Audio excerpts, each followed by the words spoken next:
Speaker ada 21 hari isytihar kekosongan kerusi selepas terima notis. Azhar. Kuala Lumpur, Speaker Dewan Rakyat mempunyai 21 hari untuk memastikan berlakunya kekosongan kerusi luar jangka terhadap 6 ahli parlimen bersatu yang menyokong pentadbiran Perdana Menteri.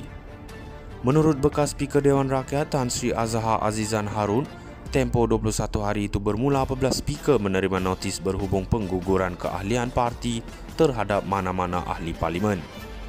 Peranan Speaker di dalam Akta Anti Lompat Parti ini bermula apabila notis diberikan kepada beliau akan kekosongan seseorang ahli parlimen dan sebelum notis diserahkan, beliau tidak mempunyai peranan langsung. Kita perlu lihat perkara 49A Perlembagaan Persekutuan Perenggan 3 yang menyatakan dalam masa 21 hari apabila notis itu diterima yang dipertua hendaklah memastikan bahawa berlakunya kekosongan luar jangka. Itu adalah fungsi dan tugas beliau apabila mendapat notis serta memberitahu Suruhanjaya Pilihan Raya SPR dari tarikh beliau menerima notis tersebut, kata Azhar. Beliau berkata demikian dalam podcast program bersama WSWJ yang dihoskan ahli parlimen Tasik Glugur, Datuk Wan Saiful Wan Jan, yang disiarkan di laman YouTube pada Ahad.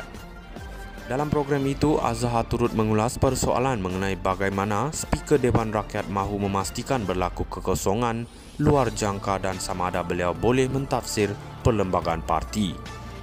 Jelas beliau Speaker tidak mempunyai kuasa untuk mempersoalkan tindakan parti, justru sekiranya notis diterima, Speaker mengatakan ahli parlimen itu digugurkan keahlian, maka itulah keputusannya. Bukan hak beliau Speaker untuk mempersoalkan perkara itu dan ia juga sealiran dengan peruntukan Undang-Undang Akta Pertubuhan. Terdapat satu seksyen bawah tafsiran yang diambil Majlis Kerja Tertinggi MKT, sesebuah parti mengenai peruntukan perlembagaannya adalah muktamad dan tidak boleh dipersoal di mahkamah pun. Jika sebegitu di mahkamah, saya rasa keadaan yang sama juga sepatutnya menjadi sedemikian di hadapan Speaker. Beliau memang tidak ada kuasa, tambah Azhar. Justru Azhar turut mencadangkan kepada Yang di-Pertua Dewan Rakyat Tan Sri Johari Abdul untuk melaksanakan tugasnya.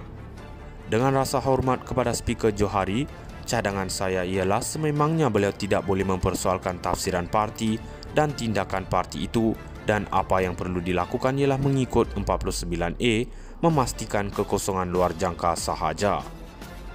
Ditanya mengenai sama ada perkara itu turut terpakai kepada Dewan Undangan Negeri Dun, Azhar berkata secara teknikalnya adalah boleh dan jika ia tidak, keadaan itu akan menjadi jelek. Speaker ada 21 hari isytihar kekosongan kerusi selepas terima notis. Azhar.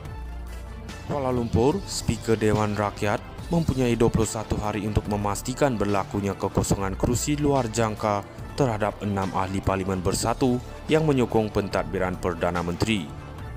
Menurut bekas Speaker Dewan Rakyat Tan Sri Azhar Azizan Harun, tempoh 21 hari itu bermula apabila Speaker menerima notis berhubung pengguguran keahlian parti terhadap mana-mana ahli parlimen. Peranan Speaker di dalam Akta Anti Lompat Parti ini bermula apabila notis diberikan kepada beliau akan kekosongan seseorang ahli parlimen dan sebelum notis diserahkan, beliau tidak mempunyai peranan langsung. Kita perlu lihat perkara 49A Perlembagaan Persekutuan Perenggan 3 yang menyatakan dalam masa 21 hari apabila notis itu diterima yang di-Pertua hendaklah memastikan bahawa berlakunya kekosongan luar jangka. Itu adalah fungsi dan tugas beliau apabila mendapat notis serta memberitahu Suruhanjaya Pilihan Raya SPR dari tarikh beliau menerima notis tersebut, kata Azhar.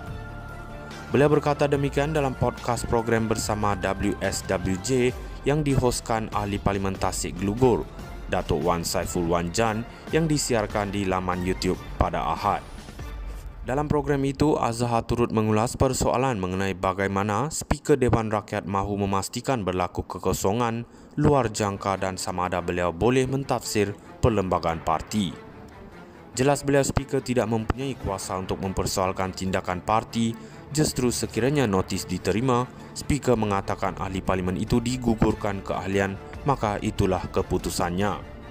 Bukan hak beliau Speaker untuk mempersoalkan perkara itu dan ia juga sealiran dengan peruntukan Undang-Undang Akta Pertubuhan. terdapat satu seksyen bawah tafsiran yang diambil Majlis Kerja Tertinggi MKT sesebuah parti mengenai peruntukan perlembagannya adalah muktamad dan tidak boleh dipersoal di mahkamah pun. Jika sebegitu di mahkamah, saya rasa keadaan yang sama juga sepatutnya menjadi sedemikian di hadapan speaker. Beliau memang tidak ada kuasa, tambah Azhar.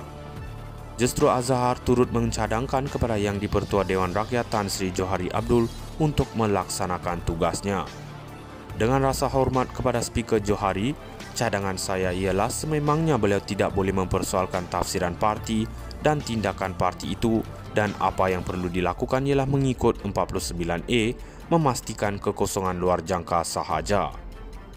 Ditanya mengenai sama ada perkara itu turut terpakai kepada Dewan Undangan Negeri Dun, Azhar berkata secara teknikalnya adalah boleh dan jika ia tidak, keadaan itu akan menjadi jelek. Speaker ada 21 hari isytihar kekosongan kerusi selepas terima notis. Azhar. Kuala Lumpur, Speaker Dewan Rakyat mempunyai 21 hari untuk memastikan berlakunya kekosongan kerusi luar jangka terhadap 6 ahli parlimen bersatu yang menyokong pentadbiran Perdana Menteri. Menurut bekas Speaker Dewan Rakyat Tan Sri Azhar Azizan Harun, tempoh 21 hari itu bermula apabila Speaker menerima notis berhubung pengguguran keahlian parti terhadap mana-mana ahli parlimen. Peranan Speaker di dalam Akta Anti Lompat Parti ini bermula apabila notis diberikan kepada beliau akan kekosongan seseorang ahli parlimen dan sebelum notis diserahkan, beliau tidak mempunyai peranan langsung. Kita perlu lihat perkara 49A.